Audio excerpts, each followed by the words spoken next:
Sean bienvenidos todos a este podcast. Soy Gustavo, casi un historiador y más allá de ese hecho, una persona muy curiosa, al igual que tú si llegaste hasta aquí. En este espacio nos dedicamos a hablar sobre la historia detrás de los cuentos, mitos y leyendas de diferentes lugares y su simbología. Hoy en particular hablaremos sobre uno de los personajes más entrañables de los cuentos clásicos. Con ustedes, Rapunzel. Como otras historias del folclore europeo, Rapunzel se remonta a muchas lunas atrás, tantas que es difícil darle un origen en concreto. Podemos encontrar vestigios del cuento en la epopeya persa El Libro de los Reyes, escrita por el poeta Ferdusi entre el 977 al 1010 después de Cristo. En un pasaje de este, una doncella llamada Ruda B deja caer su largo cabello para que su amado, el rey Sal, escale por su torre. Una curiosidad de esta historia es que el rey decide usar una soga en su lugar, pues pensó que podría lastimar la cabeza de Ruda B. Tiempo después, Giambattista Basile escribiría el Pentamerón, un libro de cuentos populares italianos hacia 1634, y en él aparecería Petrocinela. El nombre era un juego de palabras que podría traducirse como pequeño perejil, pequeña perejil.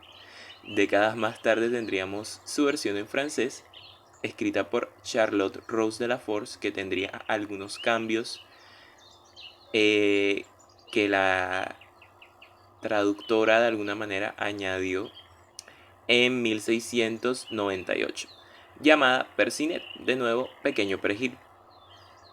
2 siglos y un poco más tarde, en 1812 los hermanos Grimm redactan su libro Cuentos de la infancia y del hogar, e incluirían el cuento que conocemos como Rapunzel, de la planta Rapónchigo. Wilhelm y Jacob Grimm recopilarían relatos orales que habían sido esparcidos por Alemania. Usualmente se ha dicho que estos relatos eran propios de los campesinos del país, pero lo cierto es que los autores se basaron en diferentes relatos de mujeres con una educación afrancesada. Estas mujeres contaron una versión casi igual a la de la Force. Sin embargo, es este el recuento que se transmitió mundialmente y se quedaría en el imaginario colectivo por más tiempo. Después llegarían las adaptaciones al cine o a la televisión, como Enredados de 2010 o Barbie Rapunzel de 2002, que en mi opinión es mucho mejor que Enredados, pero esa es otra historia. Nuestra historia comienza más o menos así. Había una vez una pareja de campesinos que por mucho tiempo ansiaron más que nada un bebé. Dios les cumple su anhelo, y conforme los meses pasaban y la barriga de la mujer crecía, ella no podía aguantar el antojo de comer de los rapónchigos que crecían en un huerto vecino, que se rumoreaba pertenecía a una bruja. Tras las insistencias de la mujer, el hombre se escabulle una noche en el huerto y consigue el rapónchigo, pero ahora su esposa quería más. En la segunda noche, la bruja se aparece ante él y para perdonarle la vida, hacen el trato de darle a su hijo que está por venir, a cambio para así criarlo como si fuera suyo. Tiempo después, el bebé nace y resulta ser una niña. La bruja se la lleva a lo profundo de un bosque y la confina en una torre. La niña crece y se convierte en una hermosa doncella con largos cabellos dorados por los que la bruja todos los días trepaba, pues la torre no tenía puerta o escalera. Tras llamar desde abajo, Rapunzel, Rapunzel, deja tu cabello caer.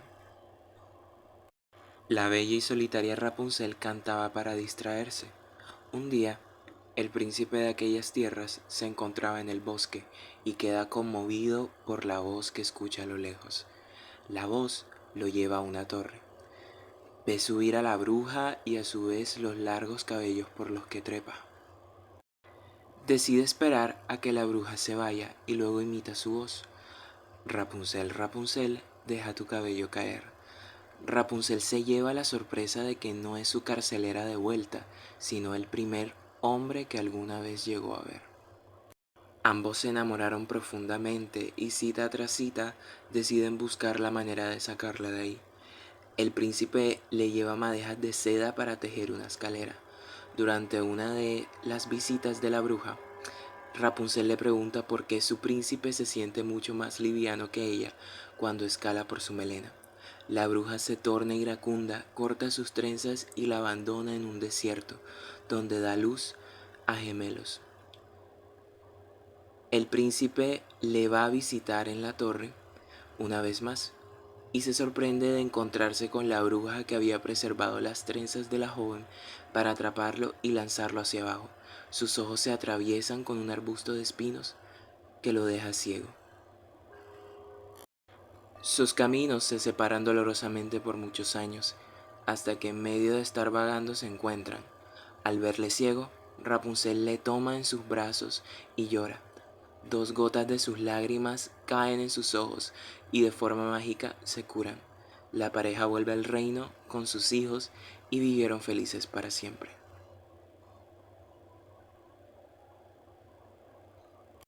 Esta historia posee muchas versiones. En algunas no es una bruja sino una hada o una ogra. En algunas Rapunzel es la aprendiz de la bruja. En algunas Rapunzel tiene un pincel mágico, pero de nuevo este podcast no es sobre Barbie Rapunzel. Si nos adentramos a las reminiscencias que tiene este cuento a otros relatos, podríamos considerar la historia de Santa Bárbara de Nicomedia, cuya existencia no está al 100% confirmada, pero se dice que nació en el 273 después de Cristo en Anatolia y era hija de un adinerado hombre de costumbres paganas llamado Dioscoro. Santa Bárbara poseía una belleza extraordinaria y debido a ello su padre la encerró en una torre. También está el mito de Perseo. La madre del héroe griego era una princesa llamada Danae, hija del rey de Argos, quien la encerró en una prisión subterránea, pues el oráculo había advertido que el nieto que ella pudiese otorgarle iba a asesinarlo. Contra toda prevención, Danae se embaraza de Zeus. Pero es para mí necesario distinguir de esas posibles influencias el mito que es el molde, la fórmula con la que se crea a las princesas y doncellas en los cuentos de hadas, el rapto de Perséfone. La joven, inocente y hermosa diosa de la primavera era muy protegida por su madre, Dimiter, diosa de la agricultura. Un día, Perséfone, a quien también se le conocía como Core, que literalmente significa doncella en griego, recogía flores en un campo y en medio de su despreocupación es raptada por Hades y arrastrada a vivir junto a él en el inframundo. Esto conlleva a una búsqueda invencible por parte de su madre y un conflicto entre algunos olímpicos. Y en resumidas cuentas, termina con que Perséfone se ve obligada a vivir una parte del año en la tierra como diosa de la primavera y otra en el inframundo como reina, convirtiéndose así en una deidad dual. Este mito puede entenderse como el rito de iniciación al transformarse de niña a mujer.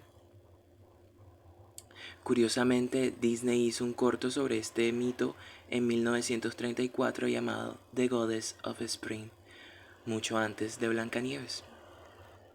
El psicoanalista Carl Jung señala que el inconsciente colectivo es esa parte de nuestra psique que guarda la herencia común de la humanidad. Los relatos van a tener relación entre sí por esto mismo. En ese inconsciente colectivo van a haber contenidos que nos remiten a nuestro yo más primitivo, conocidos como arquetipos, que podríamos decir de forma más sencilla que son esos clichés que se pasan de generación en generación. He de ahí las doncellas en apuros, las brujas malvadas y los caballeros de brillante armadura. En el libro Woman Who Run with the Wolves de la también psicoanalista Clarissa Pinkola Estés habla sobre cómo la simbología de los cuentos de hadas es clave para entender la mente femenina. Según la autora, estas historias contienen el drama espiritual de una mujer, y eso me lleva a otro libro y al mito de Perséfone como antecesor del cuento de hadas prototípico. Goddesses in Every Woman de Jean Shinoda Bolen nos habla sobre cómo es posible entender la psique femenina a partir de la lectura simbólica del panteón griego. Las diosas griegas representan una de las múltiples caras de lo que implica ser mujer dentro de un patriarcado, teniendo entonces las mujeres de hoy reminiscencias a las diosas que serían esos arquetipos de los que habla Jung. Perséfone es uno de estos, pues representa a la doncella sin nombre, la mujer que se desconoce así y cuya ingenuidad ante el mundo es difícil de vencer, pues siempre es vulnerable a relaciones de poder que afectan su percepción. La misma autora la asocia con Blancanieves o la Bella Durmiente, y es que este es el arquetipo más presente cuando se trata de representar a una mujer buena, entre comillas. Siempre es joven, inocente, bella, frágil, sin maldad y moldeable. Este es un efecto mismo de los agravios de querer domesticar el cuerpo femenino durante siglos. Se plasma en el hecho de que un príncipe o héroe debe de salvar a la chica. Y es curioso porque me recuerda mucho a que en el siglo en el que se populariza el cuento de Rapunzel también, el ideal femenino estaba profundamente asociado con la enfermedad, siendo incluso la tuberculosis entendido como algo deseable, cosa que está muy asociado pues a esta necesidad que tienen esos personajes de que les cuiden, ameritan ser cuidados. Y por otro lado, la juventud también se ha asociado con la belleza femenina, pues remite a la inexperiencia. Recordemos cómo en estos cuentos es común ver la relación entre una mujer vieja y mala, entre comillas mala, o puede que sí sea mala, pero ese no es el punto, y una mujer joven y buena. Ser buena o mala va a estar entendido a partir de qué tan sometida estás ante ciertas normas. Rapunzel es la representación del arquetipo de Perséfone. Ambas se encuentran atrapadas por la protección excesiva de una figura materna, siendo la torre algo que podría entenderse como el vientre materno, y sus largas trenzas el cordón umbilical que debe de romperse. Rapunzel pasa por un proceso de despegar del nido, siendo el príncipe quien la ayuda a ver más allá de la torre. En el caso de Perséfone es más abrupto, se ve en la situación de actuar como una casada en un momento en el que no estaba lista. Rapunzel y Perséfone pasan por un proceso que Jung llama la noche oscura del alma, donde el individuo confronta sus miedos, su sombra, para poder renacer, siendo el desierto en el que dejaron a Rapunzel ese espacio en el que se enfrenta a sí misma antes de obtener el final feliz que tanto desea. Este cuento simboliza el rito de iniciación de niña a mujer, de ahí que se vuelva madre. Perséfone se vuelve una diosa dual, como dijimos anteriormente, representa la primavera, pero a su vez la muerte, como reina del inframundo, torneándose así en una entidad mucho más auténtica. Finalmente, pienso que es un ejercicio importante el analizarnos a través de lo que consumimos y se nos ha instado a consumir. Muchas gracias por escuchar, y también si te gusta la música, a quien no, te invito a que escuches una playlist que hice en Spotify inspirada en este episodio. Haré una para los que están por venir a partir de lo que yo sienta que dan como las vibras de la historia que vamos a contar. Y nos vemos en otra sesión. Debería de decir sesión.